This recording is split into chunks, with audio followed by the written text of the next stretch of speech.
So I'm Sarah Kate Ellis. I'm the president and CEO of GLAAD. And for those of you who are not familiar with GLAAD, we are a 33-year-old media advocacy organization founded in New York City during the AIDS crisis. And we quickly opened an office, or a chapter, as they say, in Los Angeles to lobby Hollywood to include LGBTQ stories in their storytelling.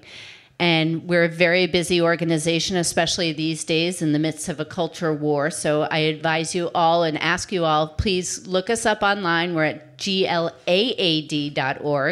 and become a member. Join us in the fight ahead. We have a lot of work to do.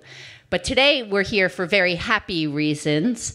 And I'm honored, and you're in for a real treat today, to introduce the one and only Judy Gold. So Judy has been a friend of GLAAD's for decades, but has also been one of the leaders in queer comedy.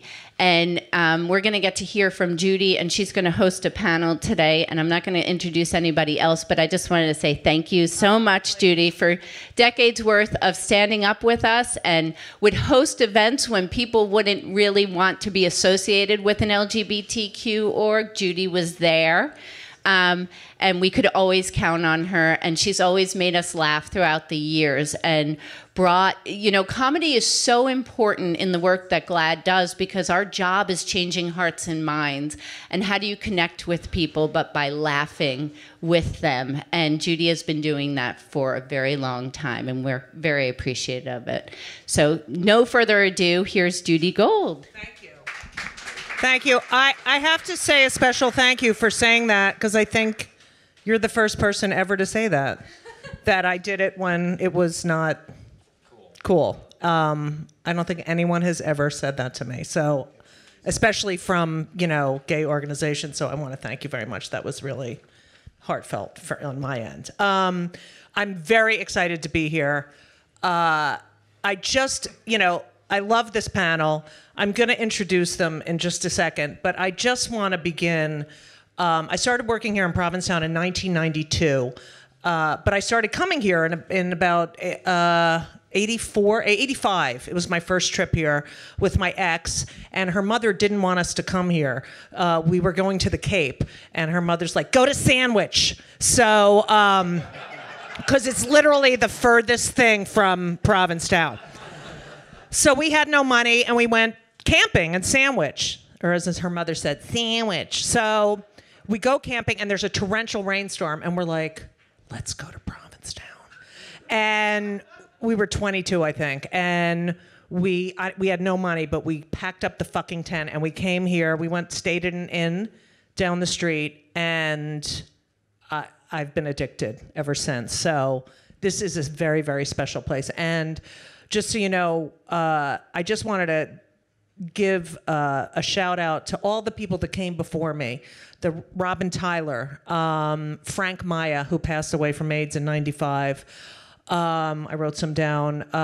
Reno, and my best friend who just passed away, Bob Smith, who was part of the Funny Gay Males and started working here in the late '80s and worked at the post office cabaret and was the first Frank was the first gay person to do MTV half-hour comedy hour. Bob was the first gay male to have his own HBO special and to be on The Tonight Show. And then Suzanne Westenhofer followed him. And so I don't think any of us would be here without those people. And especially, Bob started in the 80s during the height of the AIDS crisis and would get on stage, and his coming out joke was, I came out to my parents over Thanksgiving. It was a very carefully worded announcement. I said to my mother, would you please pass the gravy to a homosexual? And then he said, she passed it to my father, which Joan Rivers told him to say. So, And she also, she had a daytime show in the 80s, and she would put drag queens and gay men. I mean, there are so many people we have to thank that we're all here. But this panel's fucking amazing. Matteo Lane, opera singer, oil painter, all around, great. Colbert. I hate doing credits. I just love the people. Travon, Emmy winning writer. I also did too. Fuck you. All right, I have too.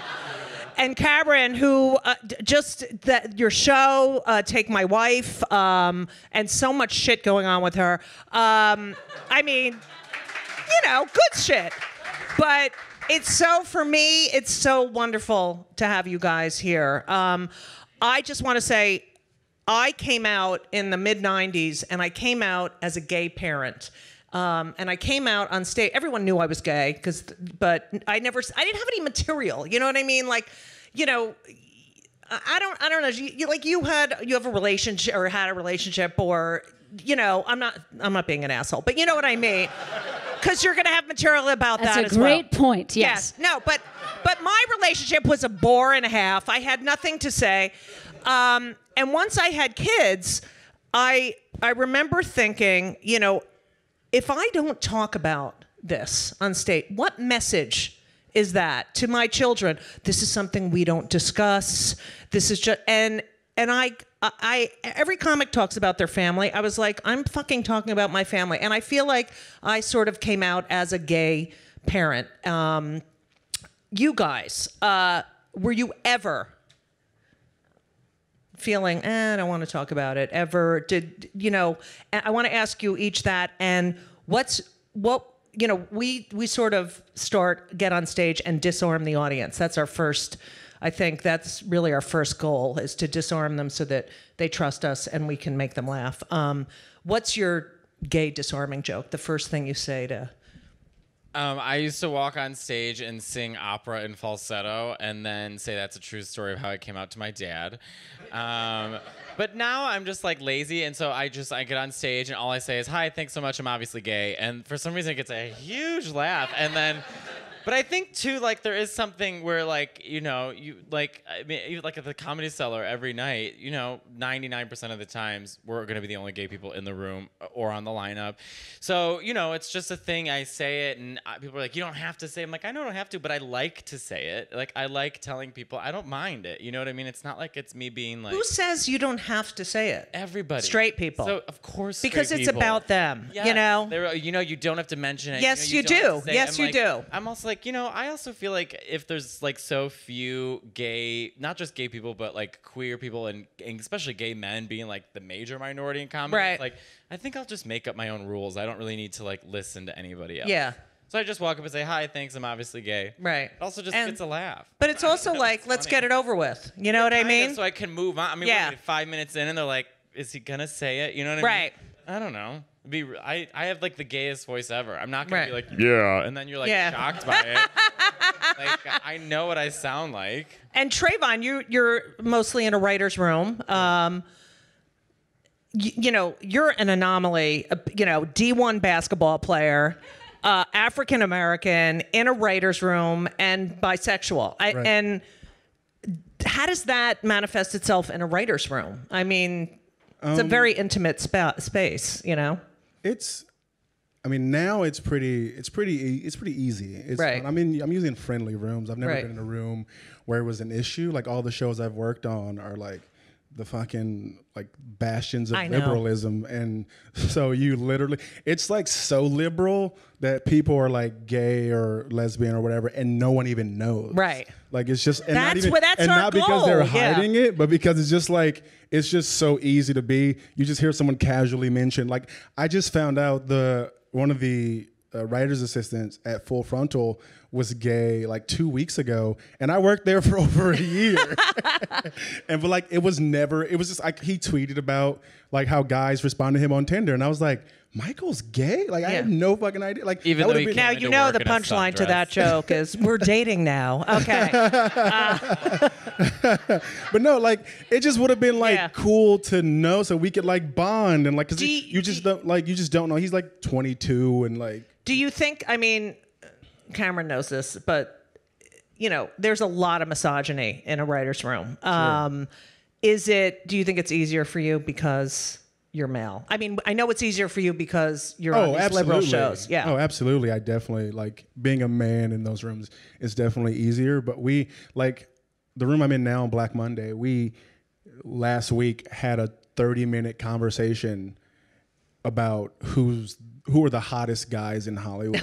And like the straight guys were more passionate about it than like the gay or queer people in the room. And they got like really passionate about it. Where it's like, that's how comfortable they felt like in their like sexuality or whatever. But it's definitely easier in general just being a man in those rooms, period. In life, just how it's how it's always been. Me, my brother's gay, my cousin's gay, and then my aunts and uncles, we all grew up in the same block. We've all had this argument for years, who's the hottest man in Hollywood, and we've only decided on Aladdin.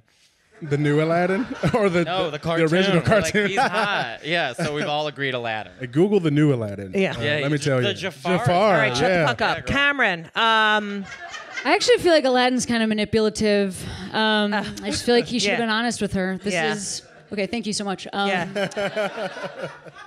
What is it that you do when you get on stage to sort of acknowledge who you are? Well, now I'm a major celebrity, so when I perform, people know who I am. But no. Let's see. For when I started in Chicago, which is also the same place that Matteo started, I was really, and this is just really real. I was one of like 2 women who were doing stand up in the scene. There were about like 200 guys, and then there weren't really other out gay comics. There was one other out gay dude. And then like Matteo started, and then there was a bigger crew of us. But like it's wild because I know that you paved the way, and I know all those names of all those people who did all that work. And then the weird thing about it is it just constantly resets in every city, right? Like you're still breaking down the same doors. I mean, it was awful. Like the things that people said to try to get me to stop doing stand-up, just to exist, like just to not for you to stop doing. Getting on stage. I mean, like really deliberate. Like what was their goal? I mean, just to get stage time, or that? No, I mean, I can give you what was the goal? I think the goal of misogyny mixed with homophobia is for me to not exist, which is a really weird goal for someone else to have. But that goal was like very deliberately. Folks tried to achieve that, and I also think that in terms of like presenting on stage, I am like masculine of center. Although I used to have like a different haircut that was where I could kind of sidle on stage, and it was long on one side. So like, whoops, for a moment, maybe she's maybe. Tricked you. Yeah. Oh. You do half your set this way and half your set that way. No, I'm not even kidding. I used to have that Magic trick. joke. I used to be like, this is how I get things done for me. I'm just like flip, and then I'm like, fuck you. But yeah, I don't know what it's like to be somebody who doesn't, like Matteo, you were talking about having a gay voice. But like, I don't know what it's like to walk on stage and not be super confusing, especially since like, if you're a woman and you look masculine, I know the audience is thinking like, does she know she like looks like right, this? right, Until I acknowledge it. So I do feel like I'm like, honestly, this is on purpose. I'm doing this to send you a message. And by the way, it works. Like, well, it's a good point, because when I started, I used to, I'm really tall. And I used to have this short haircut with the spit curl, but those days are gone. But I would get on stage, and I knew they were all looking at me going, does she know how tall she is, So I would start out with a couple of tall jokes and be like, I know how fucking tall I am, assholes, let's move on. But that's such an important point where they're looking at you, and it's all about them, like, oh my god, does she realize what and that's why every like at the cellar or the stand, I always make a tall joke first, right? Because those rooms are actually so short. The ceiling is too oh my low god for my head. So when I get on stage at the cellar, I literally have to do this, or I have to lean because the ceiling is so, and they all notice it. So you have to say something, and they immediately. I have scraped my hand on that fucking ceiling, so like I can't believe,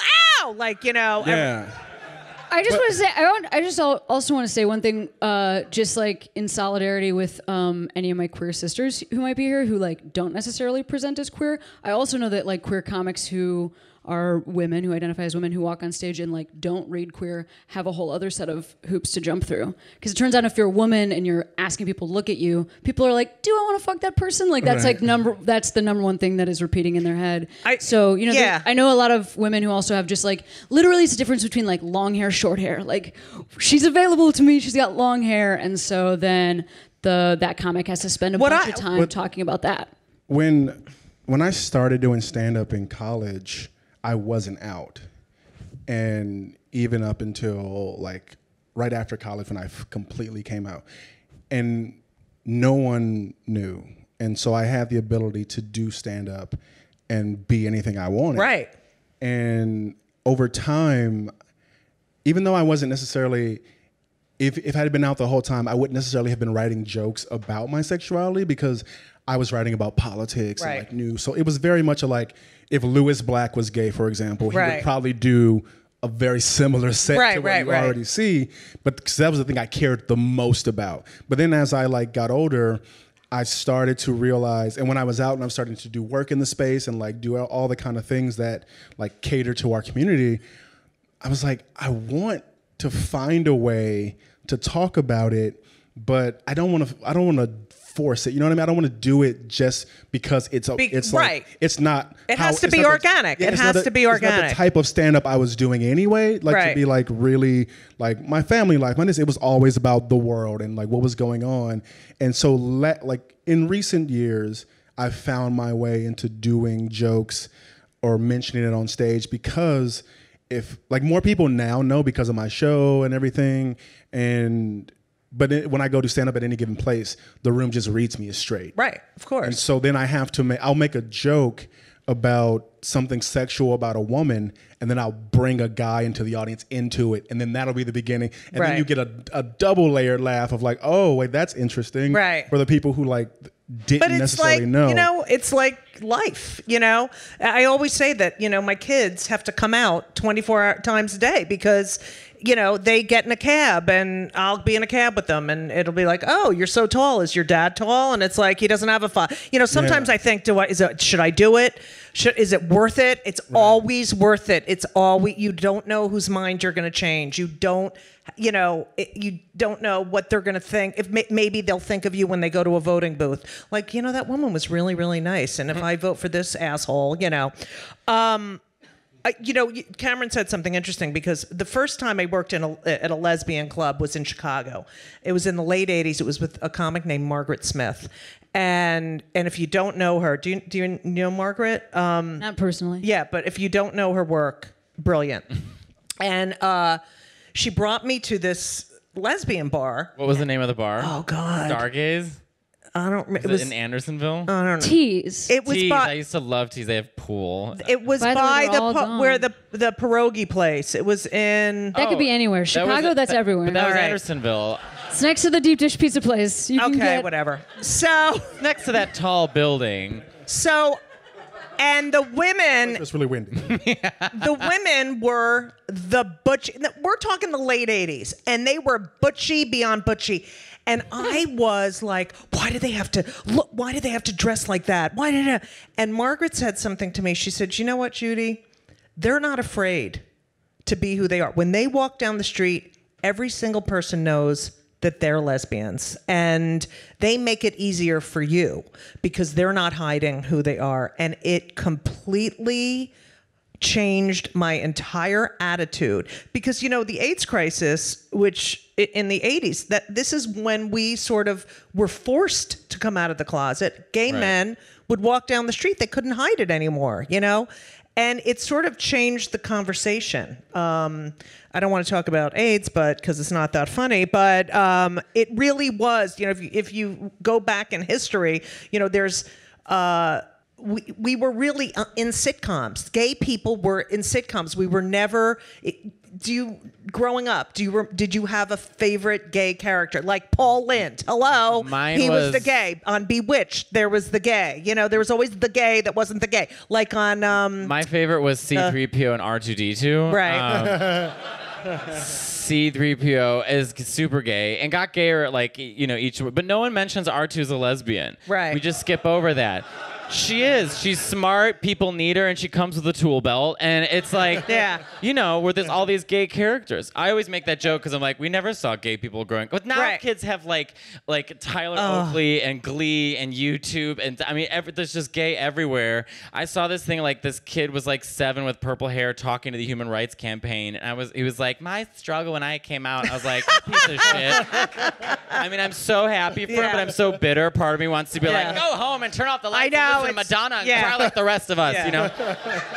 They're so lucky, It's true. you know. I know, and I'm not saying it's not easy for people, but also it just was like, I think at least our generation, we were the last of the generation where we had no other outlet. If you wanted gay things, you had to seek gay culture, and it's you know, I mean, I still think young kids have to seek gay culture, but it's just typing it in a computer and finding it, you know. We just sort of sat alone in fear, and like, if I was called faggot at school, which was every day, you know, I was like, oh, like most like I hate when straight people take that away. They're like, oh, I was called faggot too. I'm like, yeah, but you weren't in fear that you were going to be discovered and all hell was going to break loose. Like, you still went home and longed for like a woman. I went home and I was like, all hell is going to break. I mean, I was called faggot from 6th to senior in high school. You know, fag, and when I was growing up, meant you were in the band. Like, we were all band. That was it. You were a band fag, which is something like I wanted to bring up. Like, I'm from the you're from the generation of where we called each other's dykes and faggots, but we could, but no one else could. Right. But now, like, how do you feel about that? That you know, people Just that using word? those terms. Oh, I mean, Like, I have a really serious answer to this. Yeah. What I am is a very serious person. My answer is that number one, I only use words that I think apply to me. So like, I'm chill using dyke. I don't use any other words that could be considered slurs. Right. Because I don't like to flippantly say words that can be the last thing somebody hears before they're beaten to death. Right. And by the way, if you ever want to shut up a straight cisgender dude comic, just say that to him after he like says his flippant joke where he's like, no, I like really need to say that word. Then you just say that and then you leave the room. You know what? I have an interesting. When I came, my older brother's also gay, so my dad's real proud, and we're his second Vietnam, but I hate dads, but they're so annoying. But anyway, so when I came out, I was really fear-based, right? And I mean, my whole life I've just been fear-based. And my brother, and the biggest thing was that word. I mean, I was called it all the time, and it just sat with me. So it was such a horrible feeling. My brother sent me a podcast when like podcasts were new, and it was called PNS Explosion. 3 gay men. It was my first experience hearing gay people speak ever, and they had a segment on their show called call us in and let us know your faggot story. And so people would call and say, yeah, I was walking down the street, I live in San Francisco, and someone drove by and called me a faggot. And the hosts would all make it this, they turned the power around so quickly. They would be like, well, you were asking for it, you're minding your own business. Like, just, it, and to me, I mean, I can't speak for anybody else, but to me, it was so healing. I was able to, it was a brotherhood. Right. It was a way I felt like, oh, I'm connected to something that I've been afraid of for so long. And in seconds, these people completely turned it around for me. So I know for me, like, I use that word to empower myself, and I use it in a way to make me feel better. Because I am still haunted by that. And I understand people using that word. I mean, straight people use it all the time and da-da-da, and they always want to argue and it's also just like for not it. my word, but I'm totally chill with it being your word. No, like, I mean, I support you so hard on having that be your word. I hear a And straight person say that word, and I want to fucking strangle them. Absolutely. I'm not kidding. It's. I think it. I mean, to me, it doesn't even matter. And even if someone didn't like me using it, I wouldn't care. I'm just like, that's my. I mean, I'll be the judge of that. But when straight people come to me like I'm the faggot police, and they're like, can I run a joke by you? And I want to use this word and blah blah blah. I'm like, you're allowed to do whatever you want. I mean, you're gonna deal with the consequences. I'm not the faggot police. Oh, you should send them to me. I'll be the faggot police. You know, I have someone you should speak to. You're just like, we send need them a to you." lesbian for this, honestly. I'm just like, don't do it. Yeah. What's the number for the faggot? 1-800-gays. Dave Attell came up to me the other night at the Comedy Cellar and said, listen, I said this, I taped a special, and I said this, and I'm telling them they have to cut it out. It was It was definitely a lesbo joke. And he's like, I said, don't ask me because I could give it. I don't care. I believe in, freedom of speech. Which brings me to my next. All right. Why do you think, I know why I think, but I want to know why you guys think it's important to be out.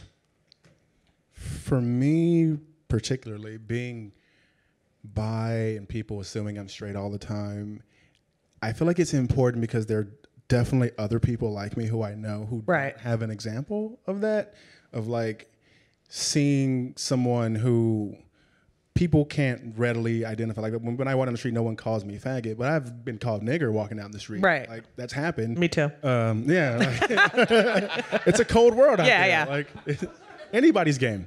Yeah. But I never saw anyone like me anywhere. And so when I started looking for a community in the arts and in TV and film, gay characters or queer characters were always gay or lesbian, and they always cater to a certain stereotypical way of behaving. And so it was like, well, it was like, I know like that doesn't look like me. I don't necessarily present that way, but like I identify with who they are at the core. Right. And then I see people who have examples of themselves, and like bi people were just never anywhere. Right. Like ever. And you were either forced into one side or the other.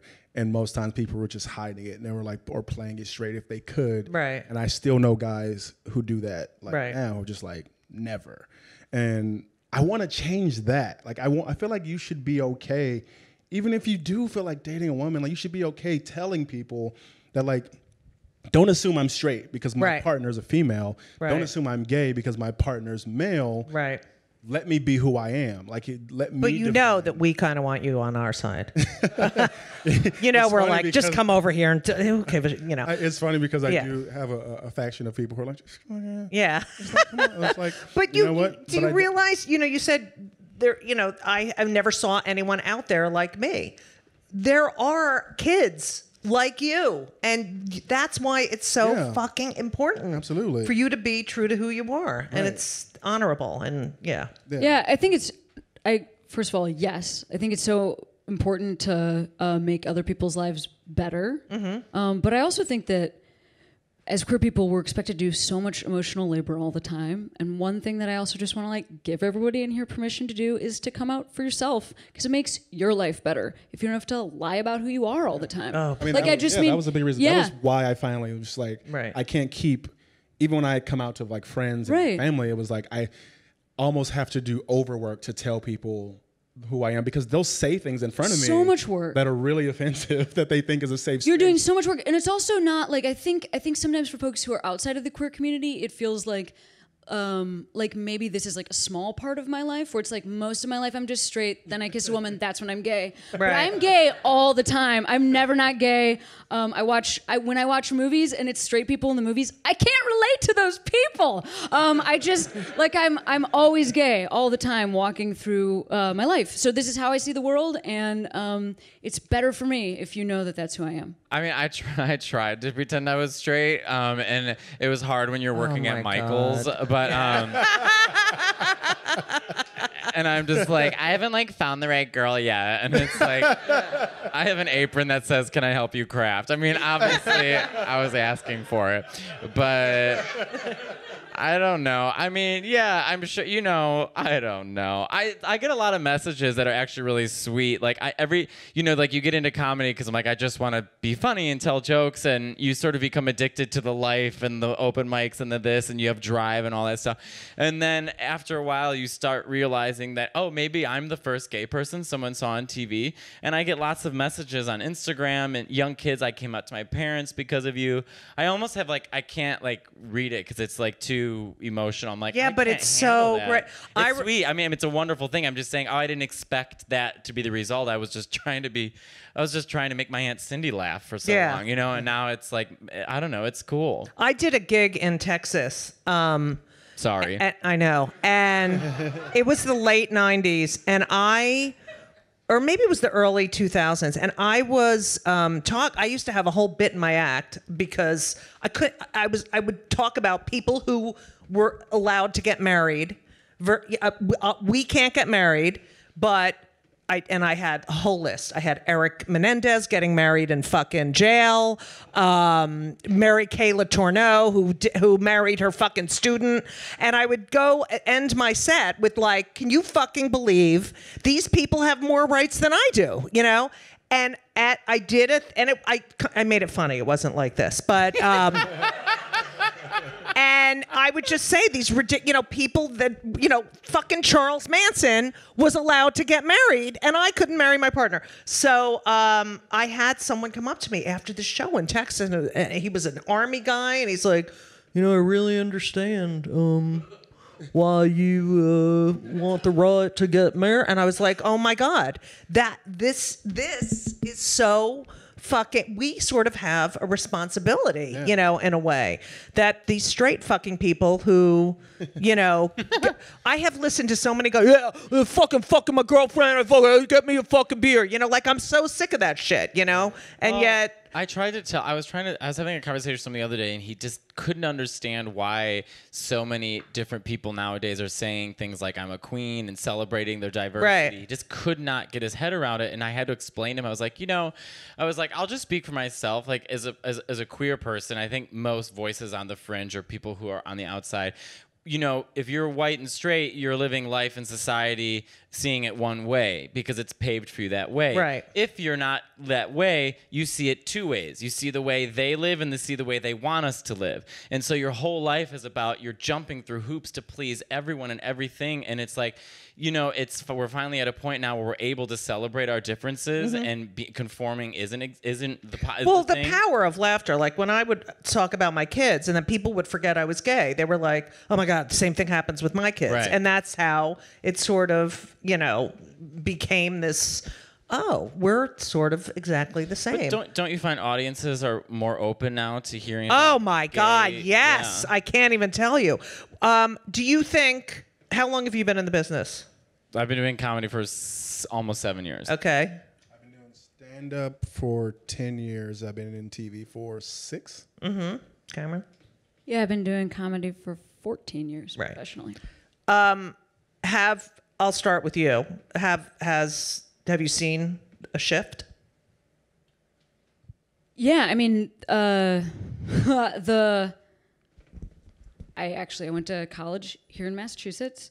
The same week I graduated from college is the week that Massachusetts legalized same-sex marriage, and that is also the same week that I got my first job in comedy professionally. So it was like a big week. It was a big week. Happy Pride! Yeah. Also, I went to a college where you couldn't come out. I could have been kicked out of school for being gay. So What college? Boston College. Yeah, Jesuit, baby! Woo! There's some really interesting. Yeah. Yeah. There's some. Yeah. A couple years ago, they. It was more like 10. They called me and they were like, "Do you want to?" And it's like a student. It's like a poor undergrad. Like my Right. friends did this job, and they were like, "Would you like to donate to the alumni fund?" And I said, "When the president of Boston College personally apologizes to me for the damage he's done to myself and all other gay students, then I will totally give you some money." And you know what is so weird? They have never Good for called you. me. They didn't call Again. you back? They never called me again. So if you're like, Oh my how do God, I I get rid have of to this say like that. creditor Yeah. or whatever? Just like make sure you know like Yeah. their history on gay rights, because you can like Yeah. really turn them down a different path. Wouldn't it be crazy if he called you like, Cameron, I got your message. I would be like, fuck yeah, let's talk. I have some other notes. Yeah. Like I think women should Yeah. be priests. Let me Can you get a get me pen. the Pope? Because I'd like Yeah. to talk to him about a few things. He'd probably call you and go, I've got your message, and Yeah. I can save you. Yeah. If you just come and Your let me religion And I'll be fucks like, you I can up. save you. Anyway, my point is, that even that week was an enormous amount of change. That was the Right. first week I did comedy.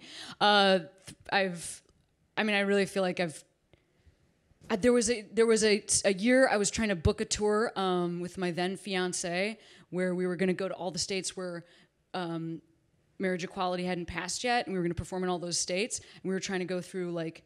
You don't book your own stuff. It's like a person does it for you. So every time somebody would come back with an offer, then it was that one summer where like different states kept passing marriage equality, and we kept being like, "Shit, Kentucky! Like, getting so mad because Yeah. we're like, we just got the we got this just great got the idea. set Fuck. You know, like so. Well, now that's off the list. Yeah. But yeah, it's changed so much.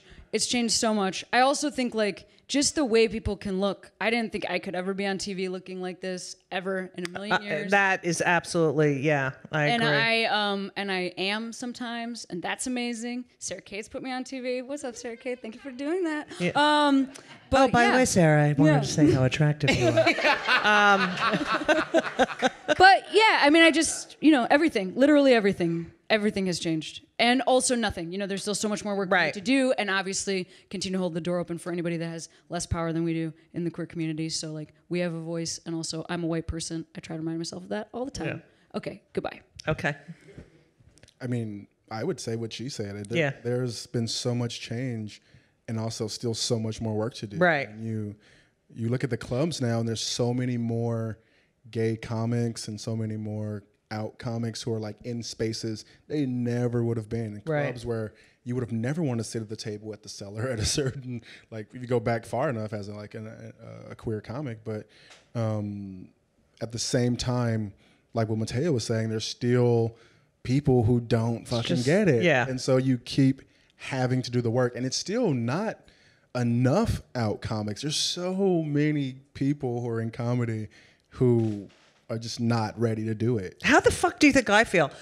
Now it's all like, I'm 55 fucking years old. I'm like, oh, great.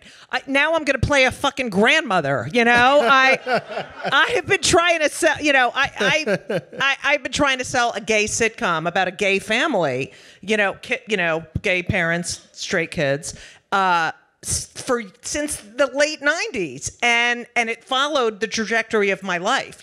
First I was with my partner, then we were divorced and lived in the same building, and I would pitch every few years, and it was just, there's not enough sex, or America's not ready for it, or and now Now they're doing The Kids Are All Right as a TV show. Now they're doing all the shit, and I'm the fucking, aged, like I'll be in the fucking Hebrew Home for the Aged where they come visit, for their. All right. Queer comedy inspirations. Mine was, okay, so a couple things. I mean, first, my Aunt Cindy. She's this, my mom is Italian Mexican, and we grew up in the same block of my first 22 cousins. So just everyone, I know it's a lot, but I know. So, but I grew up literally idolizing my Aunt Cindy. I think she's just the funniest person ever. But I'll get this outside of that. Is she a lesbo? No, but. Okay, I said queer comedy inspirations. She had a gay son, so she's gay now. Oh, all right. Mine were actually, the first was, I remember watching Kathy Griffin and Margaret Cho. It was the first time I'd ever in my entire life heard anyone speak about gay people in a positive way, not the butt of the joke. Because I'm often asked, who are your comic inspirations? And I say, like, I didn't have any because they weren't speaking my language. I didn't relate. But the person who truly gave me like inspiration was Joan Rivers, because same. it was there was such a catharsis. I don't know why as a gay man I related to an 81-year-old Jewish woman, but But gays, am I wrong? Any other gays feel the same way in here about Joan Rivers? Oh my God! I mean, it just like I don't know what it was the first time I'd ever heard anyone ever speak directly. I to remember, first of all, at her memorial service, Howard Stern spoke, and she was a huge inspiration to him as well because of her fearlessness and freedom of speech. But she was, I can't even fuck, but I remember, I don't know if you remember this, when Bill Clinton became president, he was the first president ever to say the word gay or include us in anything. I mean, he did the DOMA, which was shit, but we were so happy that that we had this president who said gay. That was it. Like, was one fucking word, and we were like thrilled. And then he did that stupid Defense of Marriage Act. All right, what about you? Inspirations?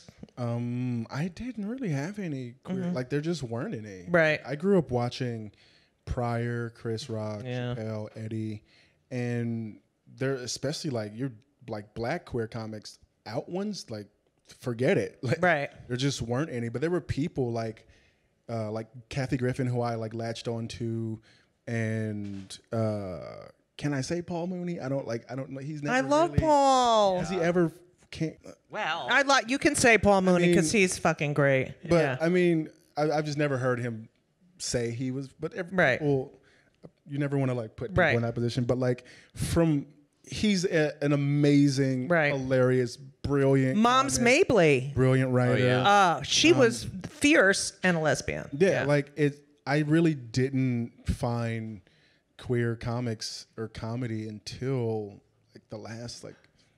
Sitting next to Cameron and I, yeah. like right now.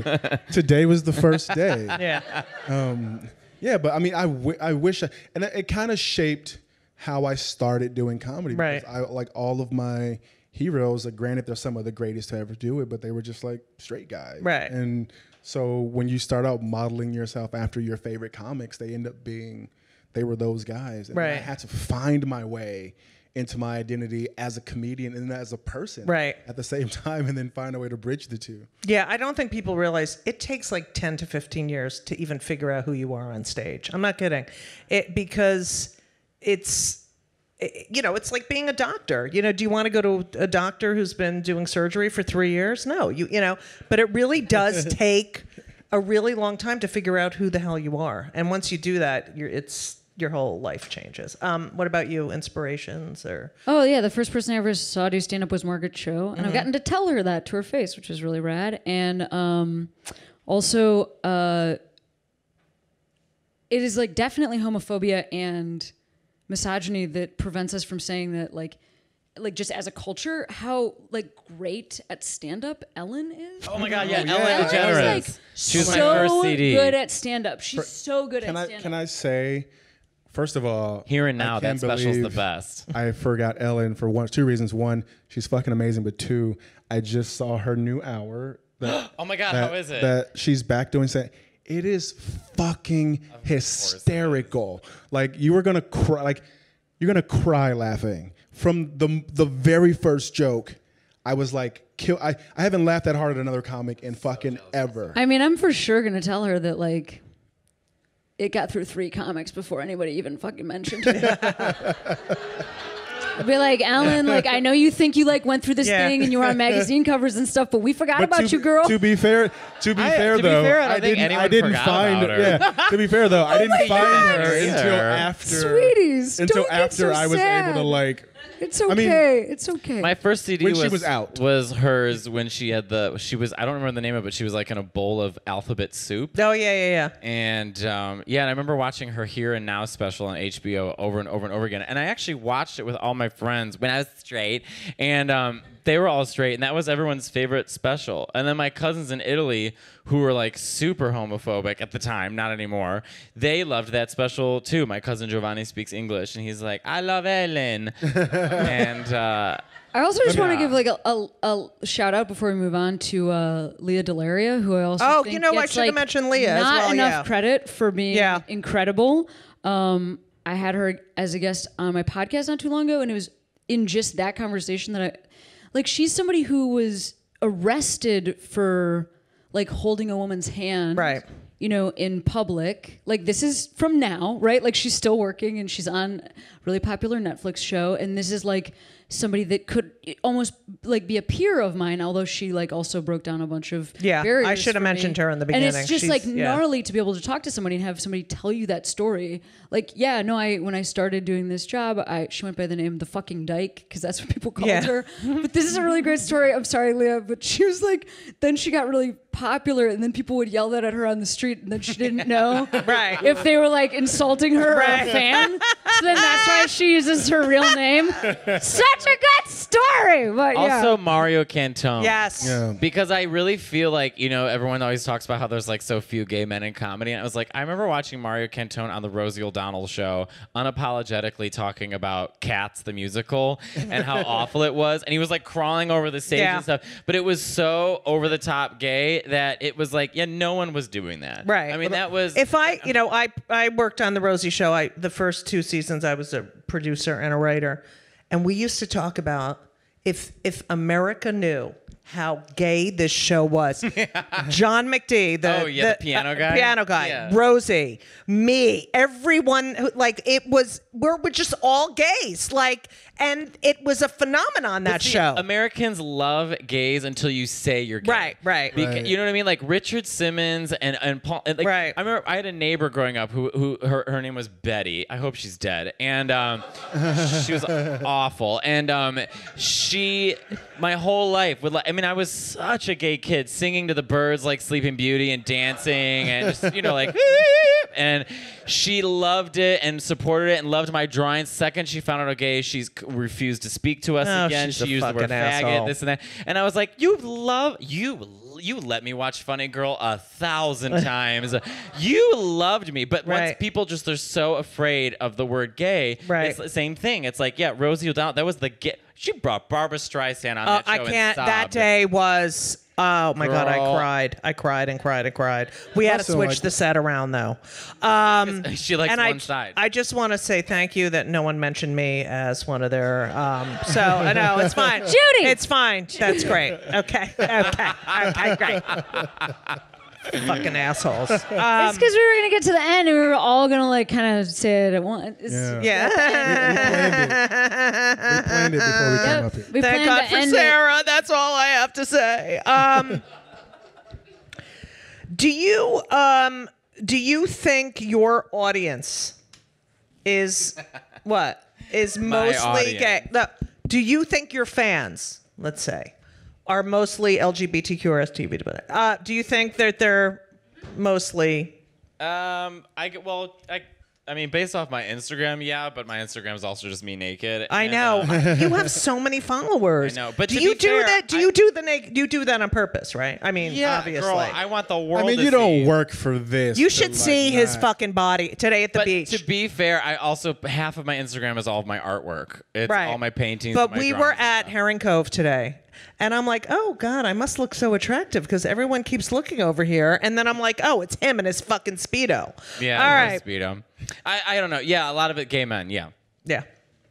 I would probably guess mostly straight up until the last year when my show got announced. Right. And then I had this massive influx of queer fans, which I love and I'm happy about. And I want just a bunch of all yas of them. on Twitter. Like literally, it was like a split of like a wave of LGBT fans and then like a wave. We're very loyal. I mean, our LGBT fans are so fucking loyal. I mean, I get the nicest, greatest messages from them. And then there was like a wave of like overly militant black people who were like, black people shouldn't be queer and like all that kind of shit. Up. And so I was very happy.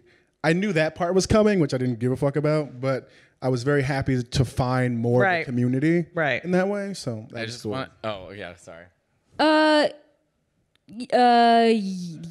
I don't know. I guess I would say that one thing that always surprises me are the like really rad straight dudes that are into me, and I'm like, number one, I am performing, assuming that everybody there is like in group and knows what I'm talking about. Right. But at this point, it does make me happy because I think if you're a straight dude in our culture, like everybody's telling you that it's not okay to like us, right? Comics. So, like if there's somebody I'm proud of in the audience, it's that person. But that's not who I'm fighting for. Right? They're doing fine. It's so funny because when I go on the road, it's like gay, old Jews, like young straight guy. I cannot tell you, and I love it. I fucking love it. I just love that there's such a diverse. I mean, I've been doing it for so fucking long. I mean, I've been doing it longer than you've all been alive. But that is what's so great about, being true to who you are on stage. Well, can I also just? Oh, no, I was just gonna say the other thing that I am constantly reminded of is. Like I've had this huge influx over the last couple of years of like trans folks and non-binary folks who like out themselves to me and then say after a show like I came because I knew that like I might actually have the opportunity to laugh here because you're not gonna humiliate me or say things that humiliate the people around me. And I just think that we also forget like that's another reason that our audience is LGBTQs because like most comedy shows, like straight up, you cannot go to and assume that you're gonna be able to laugh at every joke. And that is still true. You know, like there's still a moment where like, especially if you look a little different, you know, like you're mid-transition or you just present in an unusual way, like being in an audience at a comedy show, like you're a target. And I just really think that we don't even talk about how it's not just like that gay people love to watch gay people. It's like, we feel so unsafe all the time. Like, why would I want to pay to feel unsafe? Like, I feel unsafe on the street for free. I'm not paying $30. That's why I don't want to pay taxes, because the police officer salaries come from my taxes. Right, don't there they? you go. Yes. And I can't believe the amount of money I spent on tampons in my fucking lifetime, okay? And that's a point I really wanted to bring up. Now, I mention every type of person in my act, from gluten-free to gender fluid to, you know. To gluten-free. I like you led with that. And yet, I got a gig canceled because a trans person got insulted. Now, here's the thing. I'm not politically correct at all, and I believe 150% in freedom of speech. I believe the hate speech helps us because we have something to point to. Like, hello. It's like when people say racism's over, and you're like, look, I got examples. Like, hello. It's still there. President of the United States. Anyway. President. What do you think there is a line? I mean, I don't think there's a line. Although I don't want anyone to feel, quote unquote, unsafe in one of my shows. But I'm someone who will fight and fight for everyone's right to say whatever they want to say. But what is the line? Is there a line? I feel like I won't do jokes about any community or any like person that, no matter how good the joke is or how like in good humor it is, it can contribute to people hurting that person. Right. So for example, like a lot of comics, you probably see this too, are doing trans jokes now because it's like more acceptable to talk about in general. And a lot of times the butt of the joke is still like a dig on the trans person. And so because trans people still live in a space where they can walk outside and be murdered or be killed or whatever the case may be, or be beaten, and there are people in that audience who haven't got there yet, who don't feel like that person deserves the rights or the space to exist that they should have. And so if I'm doing jokes, if you come to a show and you like me and you take what I say as something meaningful or it shapes your opinion, and I dig on this community, I'm reaffirming the negative beliefs you already have about them. Even though in my mind, I might be thinking, oh, no, it's just a joke. And like, they know I'm on their side, but there are other people listening to me. So I have to feel responsible. I have to take some responsibility for doing that. And so now, like, I say that I don't have any trans jokes, but I see people doing them. And it's the one thing where I'm like, yes, a comic should be able to do and say whatever they want. But I feel like at a time where to me, it's the equivalent of doing jokes about black people in the 50s and 60s, doing lynching jokes. Well, I do Holocaust jokes, so, you know. But that's how I feel about slavery. I do slavery jokes, but it's like we're 200 years away from that. We're not slaves anymore. So like, there's a different, like, I feel like there's a responsibility to that community to not contribute in any way to people thinking that they should be anything other than respected and allowed to live the way they want to live. Well, I feel like totally, well, yeah.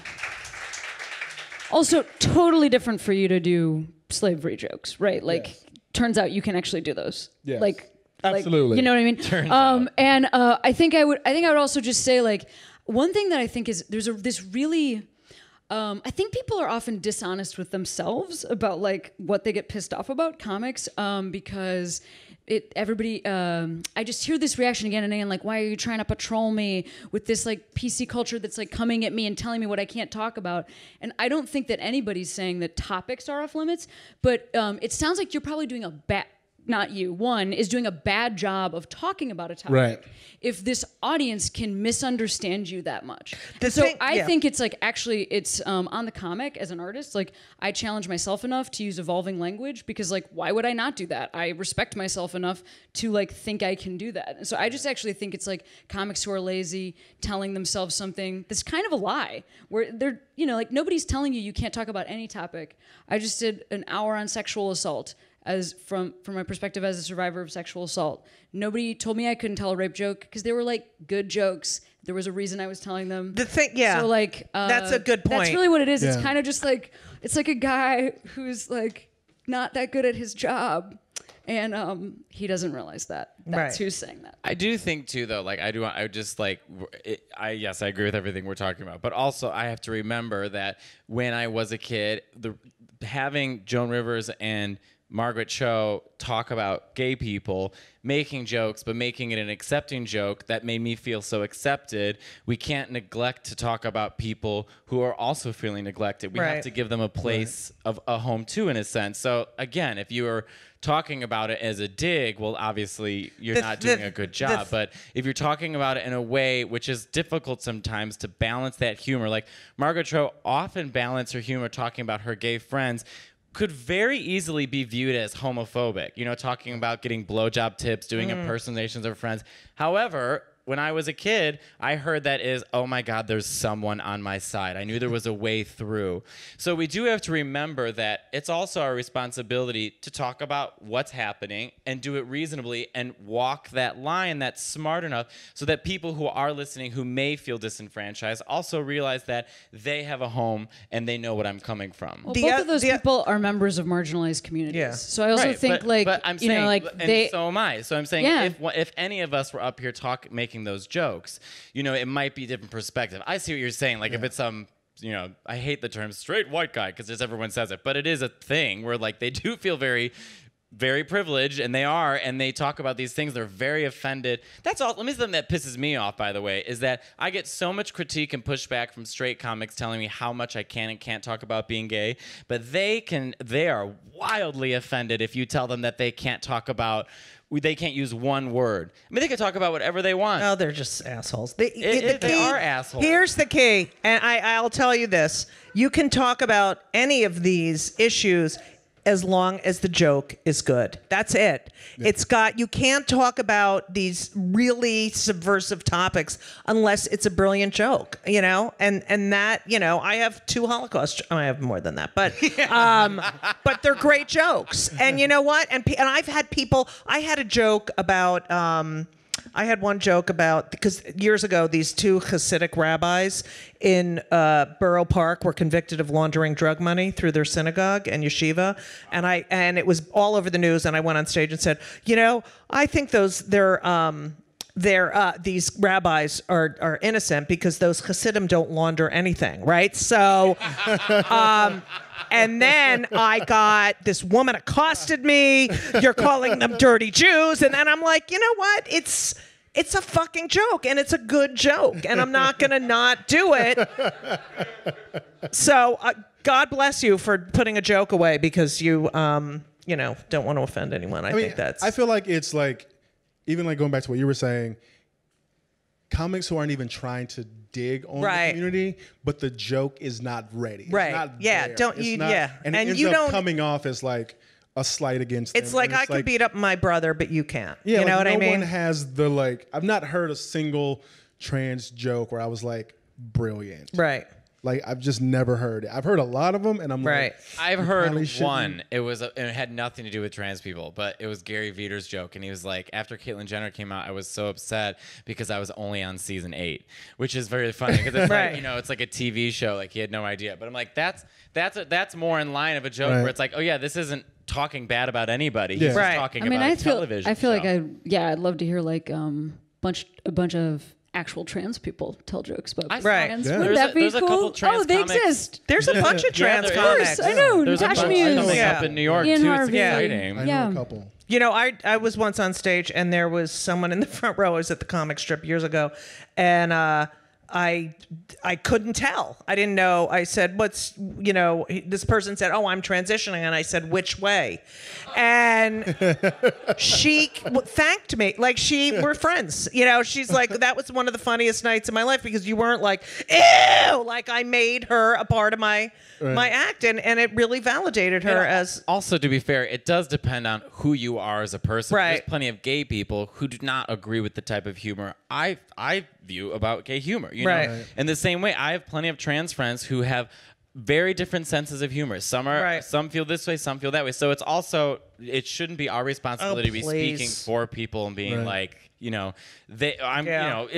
does depend on the person. But yeah, there are, what's so interesting is I was at Gotham the other night and there were 2 trans people on the show and it was so refreshing. Isn't that great? Yeah, because it was like, anytime you see something new and refreshing and like a different voice, it's so wonderful to watch. You're like, okay, in a way, the world is getting better. When I started, I used to call the clubs and I'd say, I'd like to get a gig. This is before I had an agent. And they'd say, oh, we had a woman perform here like 2 months ago and she didn't do well, so we're not hiring any women. I mean, it was hell. Does anyone have any questions? I'd love to open it up to the audience. Come on, gays. We know you got questions. On. Also, that dog is so cute. I'm going to come pet it, so please don't leave before I can pet that dog. Also, it's nice to see everybody. I feel like I haven't seen... We've just met each other. And Cameron, we haven't seen you in so long. All right. Who's the moderator, asshole? All right. No one's asked me questions, so I'll just start conversations.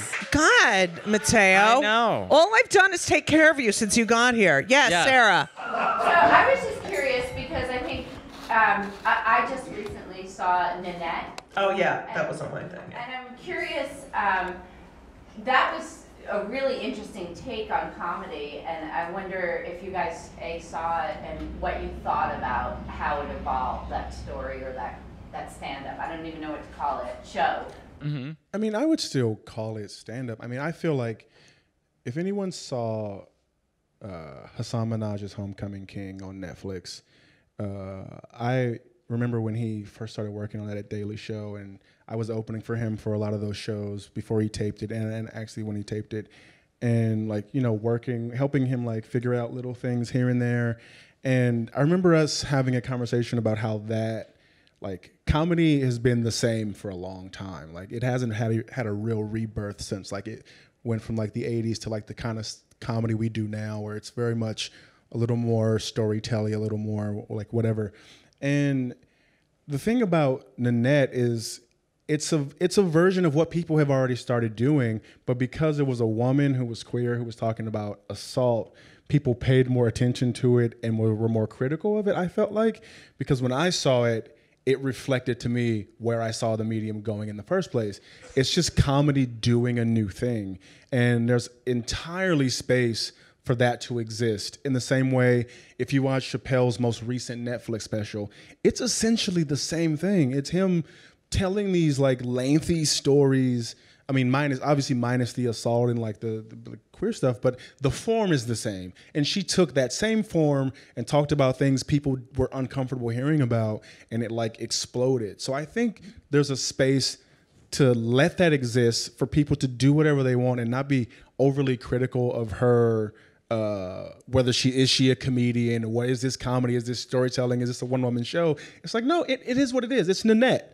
And if you as a comic don't like it, who gives a fuck? Go do your hour, go do your stand-up, and let that be, because it can all exist in the same space. And I don't see why a lot of people comics that I know were just really upset about it.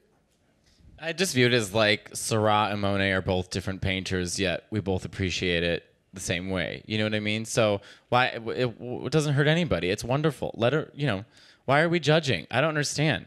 You have to look at art kind of all the same way. We don't look at Mariah Carey. Well, I love Mariah Carey, but girl, we don't look. We're not comparing Mariah to Britney to, what I mean, to Aerosmith to. It's all music. They're all experiencing it and expressing themselves in different ways. So allow comedy to do the same thing. Allow it to grow. Allow it to. I think it's a bigger thing that we need to put labels on things. And I think yeah. that, you know, as It didn't fit the queer box. people, you know, people like to pigeonhole. They love to Yeah. pigeonhole. And, you know, I remember, you know, comics would be called gay comics. And I've always just wanted to be a comic who happens to be gay, you know?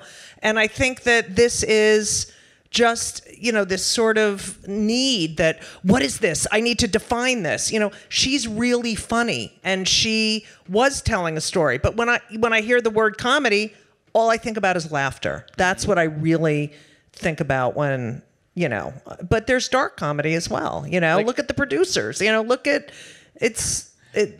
it really is. Do we really need to label it? Why can't it be just this? It's a special. Right. It's, you know, Netflix does 8,000 specials. A day. They're not all specials. This was special, you know, Right. and it was, the only one people talk about. yeah. I also love Fran Lebowitz. I don't know if anyone knows Fran Lebowitz here, but I'm obsessed Oh with no, her. no one here knows Fran Lebowitz. but Okay, I got a raise show. your hand- I'm raise hanging your up hand in a if you- minute. Raise your hand if you don't right. know who Fran Lebowitz is. Okay, there you work. go. All right, we got one honest What? in the back. See, but so you know, Photographer? She All right. does public speaking. She's also a lesbian. She does public speaking. Now, no one's made it a special, right? But also to me, I'm like, that's better stand up than I've seen almost Right, anywhere. but you're it's labeling it again. This is stand up. This Right. is this. Yeah. All right. I had fun. Oh, you have a question? Yes, go ahead. Has any of you been affected in a negative way or felt hurt in a permanent way by something you've heard from a queer comedian at a performance you've attended? So has anybody not taken enough responsibility to ask or be funny in the right way not to offend you, or have you always never been offended? Well, Judy physically hit me this morning, but I mean, Can I and something we talked about.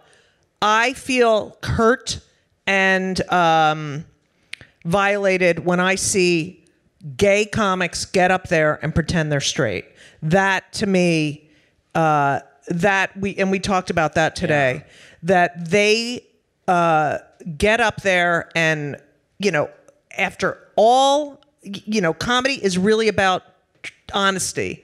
That makes me angry and sad, and I think it's awful. I think it's really, really awful.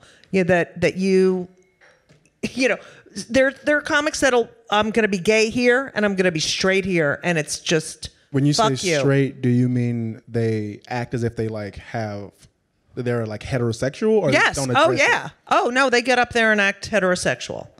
That does. And then suck. have their boy toy, as Matteo said, waiting in, you know, the wings. That is the worst. Yeah. You know, I really think this is my real answer to this, which is that definitely there are queer comics who've made different choices than I would make. Absolutely, there are people who, I don't know that I've ever heard a joke. Like, I think if you're a cisgendered queer person, you have a responsibility to not punch down, harm a trans person. That's a moment where I would like step up and tell one of my peers that. But if I thought it was like egregious, but I truly like harmed unto me by a queer comic, like I cannot even imagine what a queer comic would say that would even touch 1/1,000,000th of the damage that I have withstood to do this job around like straight dudes. Like straight dudes, you are not the best always. As peers, like the number of times that I've just like had to follow like, okay, this will answer your question. The worst intro I've ever got. This next comic, we're really glad she's not raped and dead in an alley. Cameron Esposito. So, and then you just have to go perform. So my point is like, yeah, I mean like there's queer comics who've made like different decisions, but like no queer comic has ever done that to me. So yeah. Yeah, Y'all are perfect. Yeah. I've never. Yeah, I'm pretty. It's pretty hard to offend me. I'm almost. You could say literally anything. Like there's no word or thing you can say to me that will offend me, because it's not like about me when you say it. Like It's so about you. them. Yeah. And so as a comic, like we think and say amongst ourselves some of the most like insane jokes we would never say. Right. Like, we talk to each other way differently than we talk. We're like trying to offend each civilians, other, which will like it'll still never happen. Yeah. But no, it's just to do this job, you can't be easily offended. You just can't. You have to have a different type of shell that you operate in. I mean, look, listen to Cameron. Like you have to go through so much to even become remotely successful at this. And so when you factor into that being queer or like gay, lesbian, trans, whatever that is, like it's just going to be magnified times a million. So you have to just be able to process that and understand that what's being thrown at you in those cases is not about you. So when people are like saying faggot and all this other stuff, it's like, yeah, it can be very hurtful depending on where you are in your life. But at the end of the day, it's really not about me. It's about you needing to feel superior to me. It's about you needing to feel better than me, and to, like you were saying, for me to not exist. And so for comics, I don't think a comic could ever say anything where I would be like, that offends me. Except for Dennis Miller. Oh, yeah, he's a fucking asshole. Him attempting comedy is offensive to me. Yeah. God, he's not funny. On his own. I can't thank you guys enough. We could talk for another 3 hours. I'm not kidding. I have a show, otherwise I would continue. Cameron Esposito, Travon Free, Matteo Lane. I'm Judy Gold. Thank you. I just also wanted to thank HBO. They've had this pop-up store open for, I guess, a month or so now, and we've been in partnership with them as GLAAD, and they've done incredible programming here. So please check out the rest of the week's program and the following week's programs and come in. And anytime you want to come in, it's always open. There's a restroom and there's air conditioning when you're walking down Commercial Street. And usually cocktails, 9 out of 10 times. So thank you, HBO, and all the people who have worked on HBO's And I'm here again tomorrow. pop-up Come shop. back. Yes. Good night.